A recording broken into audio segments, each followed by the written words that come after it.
मूर्ति पूजा कहाँ से शुरू की? हमारे ऋषि महर्षि इनकी पूजा करते आए तो हम भी करने लग गए। यानी इनको मूर्ति रखना पाप नहीं है। जैसे आपके दादा परदादा की कोई मूर्ति है, पिताजी की फादर की मूर्ति है, माँ की मूर्ति है, तो उस मूर्ति को रखने में क्या पाप है भाई? कोई दोष नहीं। और उसको नमस्कार भी कर दिया सत्कार से तो वो भी पाप नहीं। मतलब कहने का भाव ये है कि हम किसी मूर्ति को रखते हैं, अपने माता पिता को की मूर्ति है तो वो बुरी नहीं है, लेकिन उसको भगवान मान के पूजना ये गलत है।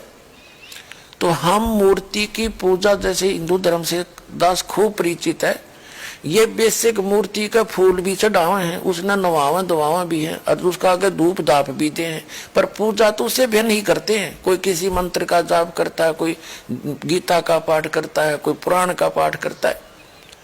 और फिर भी इनसे कोई पूछता है, जैसे दास विष्णु जी का पुजारी था, हनुमान जी का, बाबा श्याम जी का, यानी जैसे सारे ही देवताओं के हम तो पुजारी थे जब तक ज्ञान नहीं था। तो फिर भी हमसे कोई पूछता था कि समाधि ध्यान लगाया करो। ध्यान लगाते क्या देखा कि भगवान तो दिखता ही नहीं, वो तो निराकार है। हम फिर भी अन्य परमात्मा को परमात्मा मानते थे, विष्णु जी को अपना इष्ट मानते हुए, साकार मूर्ति रखते हुए भी हम भगवान को कोई अन्य ही माना करते थे। ये हमारा डामाडोल ज्ञान था। अब परमात्मा, जैसे मुसलमान भाई कहते हैं कि हिंदू सब मानते सब खुदा हैं, तो ये उनकी अल्पज्ञता है, अध्यात्म ज्ञानहीनता है। जैसे वो भी मानते फरिश्ते हैं, उनको देवता कहते फरिश्ते को, हम भी मानते हैं फरिश्ते हैं और देवता है। और वो भी मानते हैं मुसलमान भाई के पूर्ण परमात्मा तो एक ही है, हम भी मानते हैं एक ही है। कहने का भाव ये है कि हम परिभाषा प्रभु की से अपरिचित है। तो 10 मिनट के अंदर आपको परिभाषा प्रभु की बताते हैं। जैसे एक तहसीलदार है, तहसीलदार को भी हम साहब कहते हैं, वो तहसील का मालिक है, स्वामी है। और फिर एसडीएम साहब है, वो से ऊपर है। फिर डिप्टी कमिश्नर साहब है, वो भी साहब कहलाता है, वो अपने डिस्ट्रिक्ट का मालिक है। फिर कमिश्नर साहब है। फिर मंत्री को भी हम साहब कहते हैं, मुख्यमंत्री को भी हम साहब कहते हैं, प्रधानमंत्री को भी हम साहब कहते हैं, और राष्ट्रपति जी को भी हम साहब ही कहते हैं। यानी ये सभी साहब हैं और सभी खुदा हैं। खुदा का मीन अपने सतर के स्वामी। तहसीलदार अपने सतर का साहब है, एसडीएम अपने सतर का साहब है, और डीसी अपने सतर का, मंत्री अपने सतर का, वो साहब है ही है। और मुख्यमंत्री अपने सतर का साहब है, प्रधानमंत्री अपने सतर का साहब है, और राष्ट्रपति ओवरऑल कंट्रोलर वो सब का साहब है। तो सभी साहब भी हैं और सभी उस खुदा के भी उस खुदा के हैं।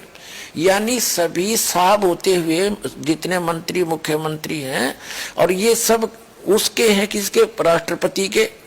उस सभी राष्ट्रपति के हैं, ये उस एक खुदा के हैं हम सभी। लेकिन ये सभी अपने सतर पर भी देवता भी हैं। उनका ये सोच अध्यात्म ज्ञानहीनता के कारण है कि हिंदू मानते हैं कि सब खुदा हैं। वो तो पृथ्वी को भी खुदा कहें, सूरज ने भी भगवान माने, पानी को भी, जल को भी भगवान मानते हैं, और पृथ्वी सबको। इसका भाव ये है कि जैसे यहाँ एक विद्युत मंत्री है, एक फॉरेस्ट मिनिस्टर है, तो विद्युत मंत्री कोई जड़ नहीं है, वो एक मनुष्य है।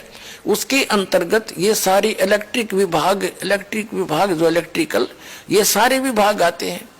ऐसे ही जैसे कोई फॉरेस्ट मिनिस्टर है, वो कोई वृक्ष नहीं है, कोई जंगल समूह नहीं है, वो जंगल समूह का कंट्रोलर है।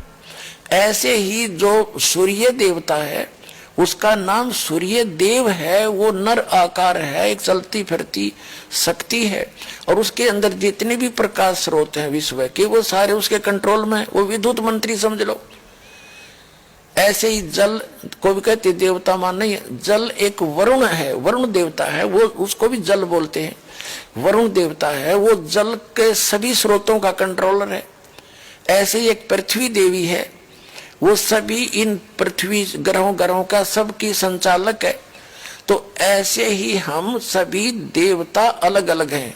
अब ये हिंदू क्या मानते हैं कि सभी खुदा भी हैं, और ये सब जितने जिस स्तर के खुदा हैं, स्वामी हैं, मालिक हैं, ये सब एक ही खुदा के हैं।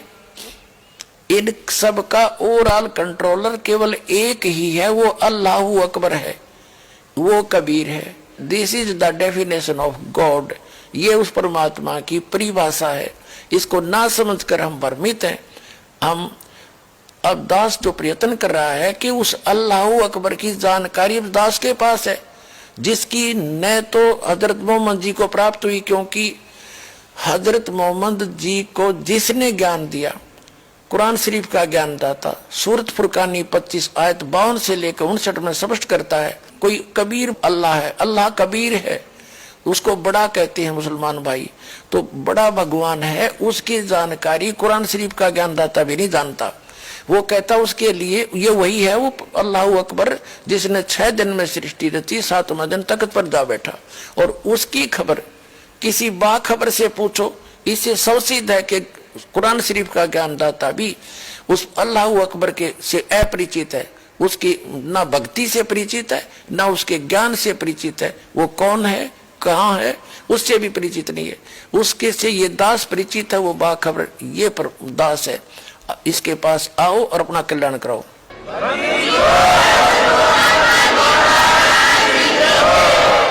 इसी प्रकार वेद ज्ञानदाता भी ये ब्रह्म है, जो कुरान शरीफ का ज्ञानदाता, जो कभी सामने नहीं आता, पर्दे के पीछे से गुप्त होकर आकाशवाणी करता है या किसी में प्रवेश होकर बोलता है। और श्रीमद् भगवत गीता का ज्ञानदाता भी वही है, जो कुरान शरीफ का ज्ञानदाता है, जो श्री कृष्ण में प्रवेश करके बोल रहा है। जैसे कुरान शरीफ का ज्ञानदाता हजरत मोहम्मद के अंदर प्रवेश करके उसके अंदर से आवाज निकल रही है, उसमें कभी फरिश्ते प्रवेश करते हैं, जैसे भी वो मानते हैं। तो ऐसे ही वो एक ही वही परमात्मा, यानी वो ब्रह्म सतर का जो भगवान है, जो काल है, यही कुरान शरीफ का ज्ञानदाता, यही वेदों का ज्ञानदाता, और यही श्रीमद् भगवत गीता का ज्ञानदाता। श्रीमद् भगवत गीता अध्याय नंबर 4 के श्लोक नंबर 34 में गीता ज्ञानदाता भी कहता है कि मुझे ज्ञान नहीं उस परम अक्षर ब्रह्म का, जिसके विषय में यह कहता कि अर्जुन 18वें अध्याय के 62वें श्लोक में तू सर्वभाव से उस परमेश्वर की शरण में जा, उसकी कृपा से ही तू परम शांति को और सनातन परम धाम को प्राप्त होगा। अपने विषय में गीता ज्ञानदाता कहता है 4थे अध्याय के 5 और 9 श्लोक में, दूसरे अध्याय के 12वें श्लोक में और 10वें अध्याय के दूसरे श्लोक में कि अर्जुन तेरे और मेरे बहुत जन्म हो चुके, तू नहीं जानता मैं जानता हूं। इसलिए वो क्या कहता है 15वें अध्याय के 4थे श्लोक में कि तत्वदर्शी संत के मिलने के उपरांत परमेश्वर के उस परम पद की खोज करनी चाहिए, जहां जाने के बाद साधक फिर लौटकर कभी संसार में नहीं आते। 18वें अध्याय के 62वें श्लोक में गीता ज्ञानदाता कहता है कि अर्जुन तू सर्वभाव से उस परमेश्वर की शरण में जा, उसकी कृपा से तू परम शांति को और सनातन परम धाम को प्राप्त होगा। इससे सौसिद्ध हो गया कि गीता ज्ञानदाता, कुरान शरीफ का ज्ञानदाता, वेदों का ज्ञानदाता उस पूर्ण परमात्मा के ज्ञान से अपरिचित है।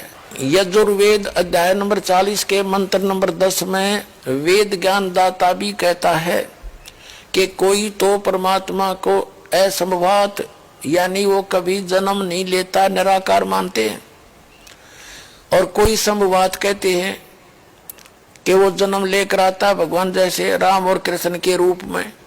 लेकिन वो परमात्मा कैसा है, वो जन्म लेता है या नहीं लेता है, वो क्या क्रियाएं करता है, क्या लीला करता है, उसकी जानकारी धीराणाम तत्वदर्शी संत बताते हैं, उनसे सुनो। यानी वेद ज्ञानदाता भी अपने से अन्य भगवान की महिमा बता रहा है।